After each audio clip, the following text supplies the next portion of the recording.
The Word of God is alive and powerful, sharper than any two-edged sword, piercing even to the dividing asunder of the soul and the spirit and of the joints and the marrow, and is a critic of the thoughts and intents of the heart. Ang tibuok nga kasulatan gipaginawa sa Dios ug may kapuslanan alang sa pagpanudlo, alang sa pagpamadlong, alang sa pagpanulid, o alang sa pagmatuto sa pagkamatarong aron ang tao sa Dios mamahimpit, masinangkapan alang sa tanang maayong buluhaton. Maayong adlaw sa tanan nato mga subscribers, followers, viewers, fellow believers. O kaninyong bago pa, welcome sa atong adlaw-adlaw nga pagtuon sa pulong sa Dios ubo sa Balbido Evangelistic Ministry. Okay, let's presume na ikaw magtotoo, nakaandam na si mong kalag sa di pa kita mo padayon sa pagtuon sa pulong sa Dios using the rebound technique of 1 John 1:9. Apanalang kanimo dili pa magtotoo, you are an unbeliever, use your volition, your free will that God has given you. Use it to believe on the Lord Jesus Christ as your Lord and Savior. Acts 16:31 na kanayon sabi ni Isaiah, tumuo ka kang Ginoong Hesus o ikaw maluwas. Okay. Now, this is going to be our session to wrap up sa atong tun-anan nga giuluhan og divine or developing divine viewpoint. Okay. Now, ako kang yatag ag pila ka, I think there were 4 verses that concern about the law of volitional responsibility. Okay? So, ato namang gi-establisar ang prinsipyo, what you sow is what you reap. Unsay imong gipugas, maupoy imong anihon. Okay? Tinuyuan sa buot ang binisaya sa law of volitional responsibility. Now, ingon nga mga magtotoo, we should bear in mind that for every wrong nga atong mahimo sa kinabuhi, it is the Supreme Court of Heaven who will deal with it. Nagadungog ka?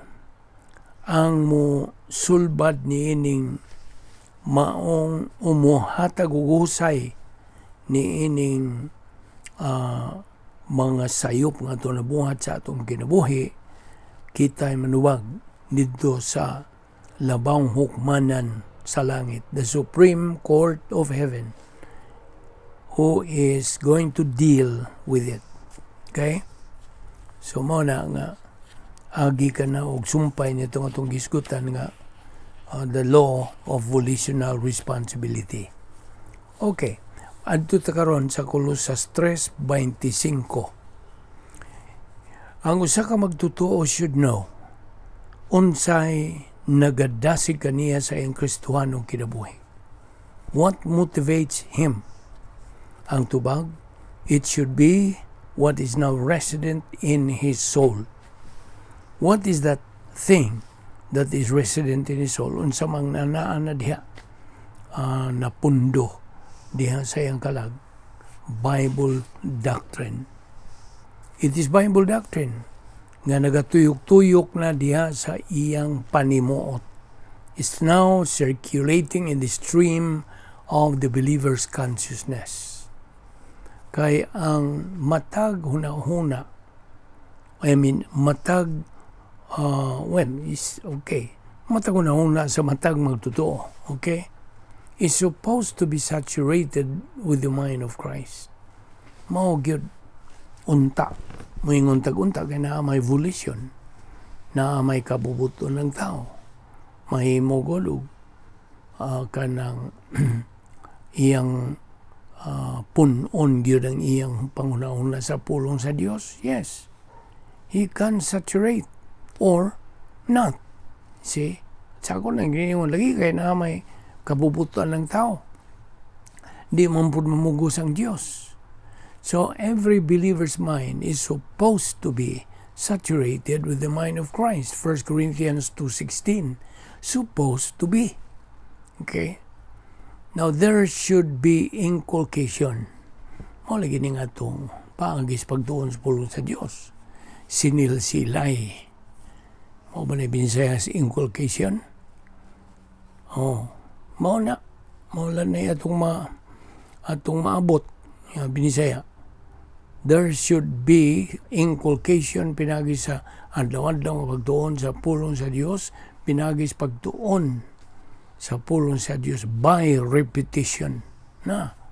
Pinagi sa pagbalik-balik, subli. Okay? Inculcation, paminaw. Ang inculcation is intended to be executed sa kinabuhi sa magtutuo. Aron nga ang maong magtutuo dili na gyud makalimot. Nya na. Mao ni tuyo sa inculcation. Dili kay aron hinumduman dili. Ang tuyo sa inculcation o sinilsilay mao nga aron dili na gyud makalimtan. Now let us remember that every believer ana sa iyang full-time Christian service. Bisag asa ka, tuwa ba ka sa imong trabahoan, tuwa ba ka sa imong umahan, imong business, o kunsa, that is your full-time Christian service. Kaysa ang tanan natong ginabuhat sa kinabuhi, we do it as unto the Lord man. You see? We should live the supernatural way of life, moment by moment. Gutlo por gutlo. You see? Matagutlo yun. Ang atong pagkinabuhi sa dili kasagarang paagis pagkinabuhi. Now, unsa may atong but pasabot din ang but na itong pasabot kining dili kasagaran nga espirituhanong panginabuhi. Mao ni gitawag ko life beyond gnosis. In fact, ang laingan ni di pleroma stage. Spiritual maturity. Ang popular gyud nga term ni pleroma stage. Puno naman ka sa pulong sa Dios na kanang field na gyud ka. See? Puno. Now, Colossus 3:24. Remember this verse. Ayaw ni kalimting bersikulo. Knowing that from the Lord you will receive the reward of the inheritance. It is the Lord Jesus Christ whom you serve. Yes, it's the Lord Jesus Christ that we fully serve. Mangyod siya, mangyod ang atong ginaalagaran. Verse 25. That is following the law of volitional responsibility. Tinuyuan lagi sa buot. What you sow is what you reap. Okay? Now, what's this? Make God's word real in your life aron sa iwanyana mahimong tinuod si Kristo sa imong kinabuhi. Prinsipyo po na. Make God's word real in your life in order to make Christ real to your life. Now, of course, kinahanglan nga magtutuo mo apply gyud sa Operation PTA that a believer has to be in the right place. He must be in the right time with the right attitude. Mo nang na Operation PTA. Tungod kay ang mga magtutuo God, we are supposed to live in the light of eternity. Atong pagkinabuhi as if it is our last day on earth. You see? When we live with that attitude, then we already are living the unique spiritual life. Mao gyud. Akong sublion. Let us remember that the Christian way of life is a supernatural way of life, and as such, it requires a supernatural way of execution. O ang supernatural way of execution is through the faith rest life. Unsa man ning matang sa pagkinabuhi. Pagkinabuhi ni nga may pagduo nga nagadala og pahulay. Now, kita adlaw-adlaw mohimo og mga desisyon, right? Desisyon diri, desisyon dito. Sige lang, himo lang tag desisyon. Now, may nudan man magyud ang mga desisyon sa atong kinabuhi. But only good decisions made inside the area of strength give us good and favorable things. Yes. Kaya kung tuwa ka sa gawas ba sa plano sa Diyos, then, kadtong imong gibuhat nga desisyon sa iyo, gyud. See? So ako malikon nga only good decisions can be made inside the area of strength. Unsa man ang area of strength? Ang protocol nga plano sa Dios, otherwise called operational divine dynasphere. And every time we make decisions, we should make them diha sa area of strength, not in the area of weakness. Okay? Only in the area of strength nga kitang mga magtotoo can make good decisions. Ato ginangatag empasiya. Dili ta makahimog husto maayong mga desisyon kung tuwa ta mag-unsa. Tuwa ta magpuyo sa dapit area of weakness. Kaya mga dapit guni Satanas, nga gigaman Satanas, mo ni ang area of weakness. So, you can become a loser believer kung tuwa ka magpuyo. Now, you know how to, unsa na ito pagpuyo diha. Kung natin sala, atong isugid, rebound. 1 John 1:9, unsa gisulti, if we confess our sins, He, God, is faithful and just to forgive us our sins and to cleanse us from all unrighteousness. Na, humani mo buhata ka na, wala ka na isala, so, so dayon ka sa area of strength, the protocol plan of God, or operational divine dynasphere. Og sa samtang tuwa ka sa sulod, og mohimo ka mga desisyon, kanang mga desisyon na siguro yun, nga maayo o unsa sumay ka na sa kabubuton sa Dios. Sabot? Now, og lagi, on the other hand, once we make the wrong decisions, kay tuwa man lagi ta mo mga puyo sa dapit nga may gahom ni Satanas, then options are then closed. Kasabot ka? Wala, sirado naman. Kaya ang imong gibuhat ng mga desisyon, sayop naman. Sayop, kalibutanon, tawhanon. Okay? Okay, balik tayo sa Kolosas 3:23. Whatever you do, do your work heartily, as for the Lord rather than for men. Verse 24, knowing that from the Lord you will receive the reward of the inheritance. It is the Lord Jesus Christ, whom you serve. Verse 25, for he who does wrong will receive the consequences of the wrong which he has done, and that without partiality. Now, inumdumi po itong prinsipyo nga, man is a product of his decision. What you sow is what you reap. Kana ubos sa unsa law of volitional responsibility. Balaod kini sa tulubagon sa atong kabubuton. If you sow the wind, you're going to reap the whirlwind. Nasa Biblia.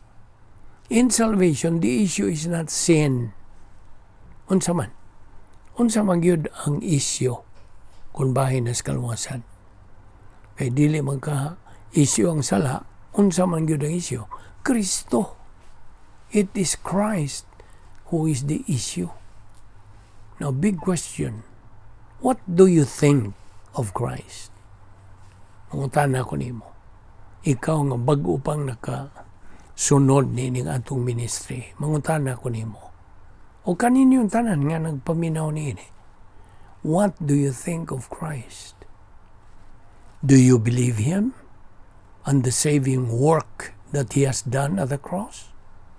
Mao na ang real issue in salvation. In fact, that is the gospel. Kasabot ka?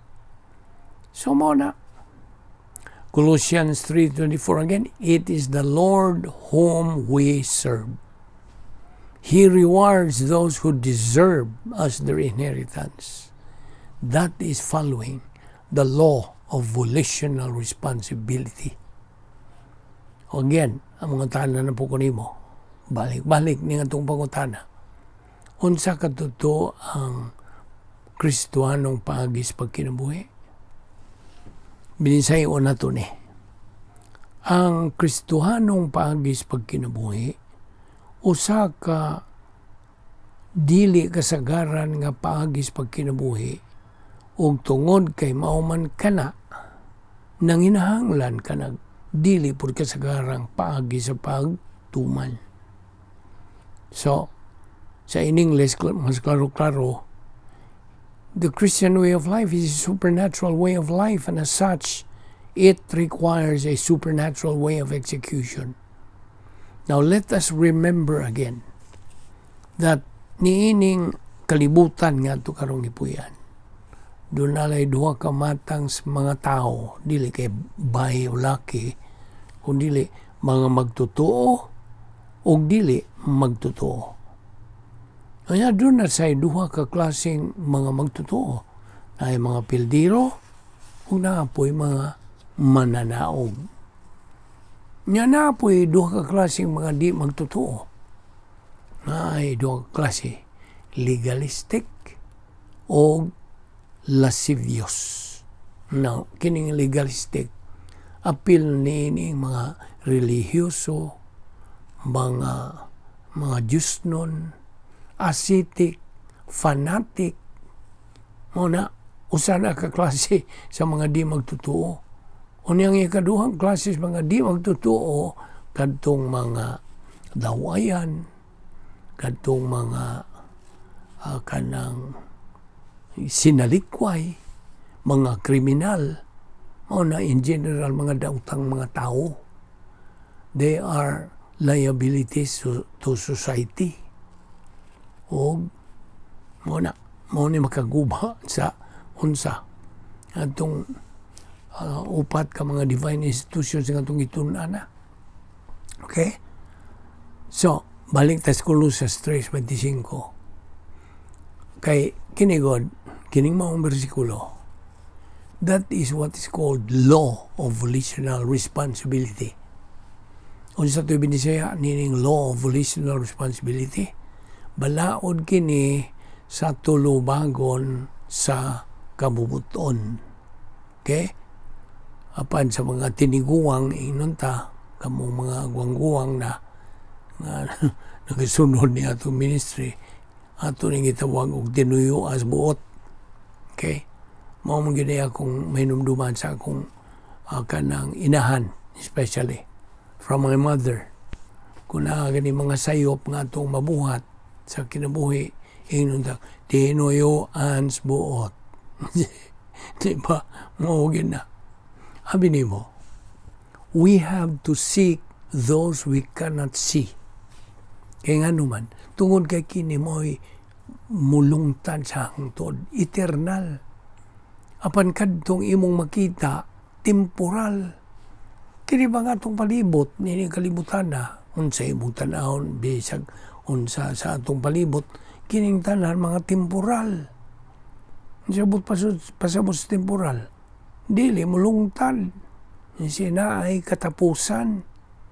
So, it is a matter of faith. See? Pagtuo. Unsa gisulti sa Hebrewanon 11:1, faith is the substance of things hoped for and the evidence of things not seen. You see? Now, apan ang pagtuo, ayaw kalimot, gikan man ni sa imong pagpaminaw. Resulta ni siya mong pagpaminaw sa pulong sa Dios. Di lang kay pagpaminaw. Kaya ang atong motto, slogan ng atong ministry is what? Study, learn, believe, and apply the Word of God. Operation SLBA. So faith comes from hearing, and hearing by the Word of God. Romans 10:17. So, balik sa Colossians 3:25, that is the law of volitional responsibility. O sumpay niini or may kalabutan niini yapong mong balaod is the principle excuse me, man is a product of his own decision. Now, nasil-sil na yun sa akong mga apo, akong mga anak o mga apo, kada na ay mga mga sayop nga ilang mabuhat niya. Kaya di man ta perfect lagi. So na mga sayop nga mabuhat na ibaw po na sila sa prinsipyo nga man is a product of his decision. Na sil-sil na nila. So mao na nga usahay mga tao ami sa among pamilya usahay nga nakakitay basulon kay mo kani mo na nasayop siya. Man is a product of his own decision. Tinoon na. Now, kasagaran sa atong mga suliran sa kinabuhi, nga atong atuangon, gumikan kini sa pagbuhat ng itong sayop nga mga desisyon. Now, sa ato pa, maingon na ito nga mga self-caused misery. Kita rin ga himo na itong miserable tungkol kay naghimo itong mga sayop ng mga desisyon. Now, ang unsa man ng self-imposed misery. Kasakit man yung misery, di ba? Self-imposed misery means voluntarily assumed. Apan ang self-induced misery, self-induced, willfully acquired.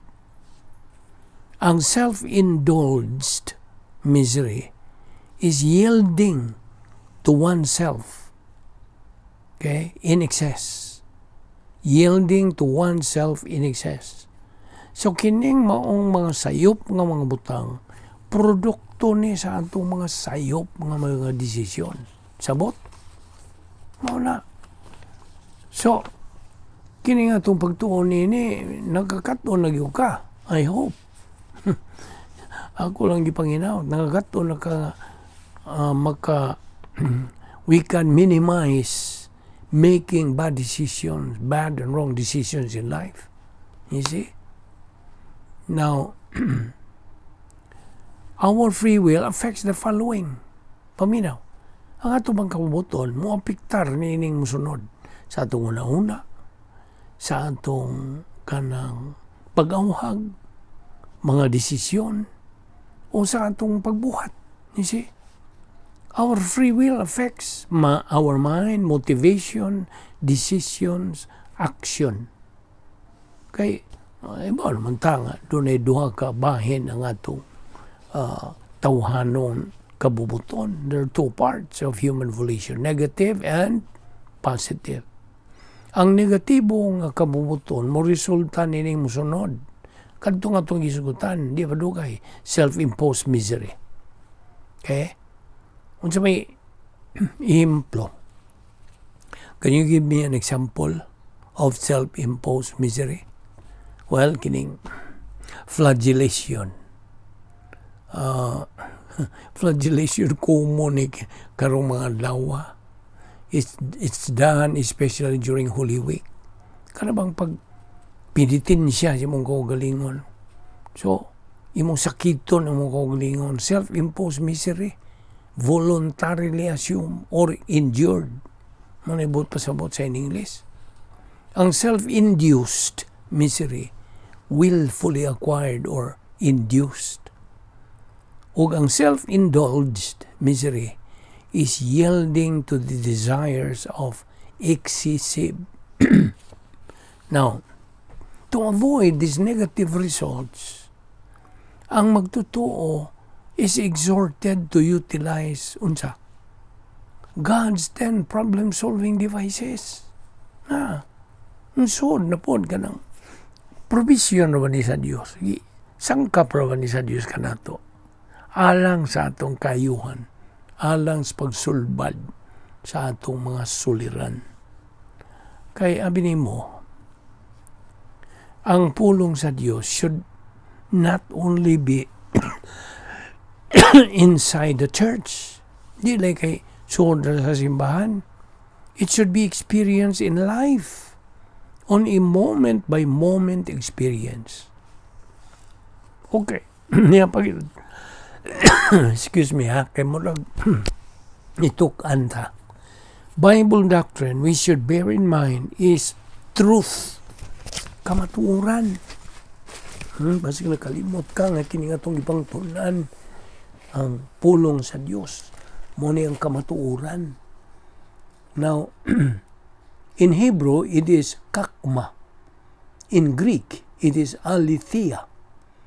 Sa English, of course, truth. Okay? Now, what does John 8:32 say? Unsa may gisulti? You shall know the truth, and the truth shall make you free. So, always remember the verse. Colossians 3:25.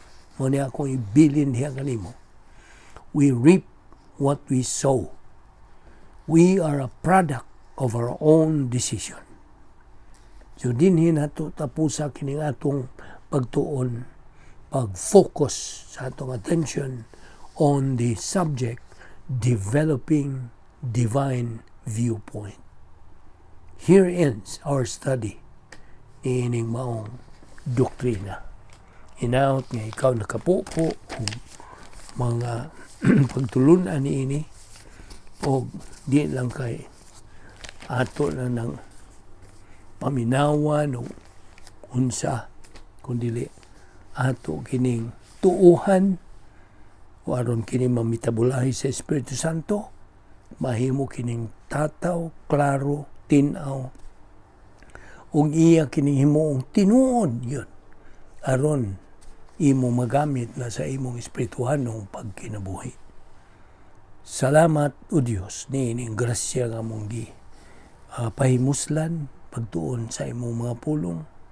Inaot nga Espiritu Santo mo patinaw pagyug klaro kanamo niining mga butanga na aron kini among magamit sa mong adlaw-adlaw nga pagatubang sa bisag unsa mang mga suliran o gumunhap sa kinabuhi.